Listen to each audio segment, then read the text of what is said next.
की है। हिम्मत कैसे है मेरी माँ के बारे में ऐसे बोलने की? क्या मालूम था कि उन्होंने अभी सबक सिखाती हूँ तुम्हें मैं। अरे जाओ आओ भाई, ना, दिमाग खराब बात मत करो करो। मुझसे, जवाब दूंगी भाई आप तुम्हें। ही रुक जाओ, उस लड़की का लिहाज कर लो। अरे लड़का समाज के लिहाज करो तो कहूँ ना सब क्या कुछ क्या मैडम, खुदा के लिए मुझसे क्या कर दिखाओ, बता दूँ तुम्हें मैं। छोड़ो। में लड़ बताओ क्यों तुमने इन पर ठंडे हो हमला जाओ। किया? हाँ, मैंने फजूल में इन पर हमला नहीं किया कि यहाँ बैठकर आपके बारे में पता नहीं क्या बोल रहे थे। हाँ तो हर कोई आपका शो पसंद नहीं करता, फजूल में वार किया इसने। शक्ल तो तुम्हारी ठीक है। बस चलो क्या बैठो, कर रही हो चाय तुम 2 सेकंड भी किसी से लड़े बगैर नहीं रह सकती क्या? फजूल में नहीं लड़ रही थी मैं, ये आपके बारे में उल्टी सीधी बातें कर रहा था, कैसे बर्दाश्त कर सकती थी मैं? लाखों लोग मेरा शो देखते हैं, कुछ उनमें से पसंद करते हैं और कुछ नहीं करते, तो क्या उन सब के मुंह पर मुक्का मारेंगे हम? कुछ बातों को इग्नोर करना चाहिए। बड़ी हो जाओ। चलो अब आप लोग भी बात को ज्यादा न बढ़ाओ, चलो घूरो मत।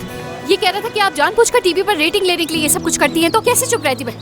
तुमने भी तो ये सारी बातें टीवी पर मुझे बोली थी, और वो भी मेरे मुंह पर। वो बात अलग है, मैं कह सकती हूँ, लेकिन कोई और नहीं कह सकता। ये बात है? तो और क्या? अच्छा ठीक है, यहाँ मजीद तमाशा मत करो, घर चलो मेरे साथ। नहीं जाऊंगी मैं आपके साथ, मेरी बस निकलने वाली है, मैं जा रही हूँ। अच्छा ठीक है, अभी तो तुम मेरे साथ घर चलो, बाद में देख लेंगे। हमारी नहीं बन सकती। तो बन जाएगी।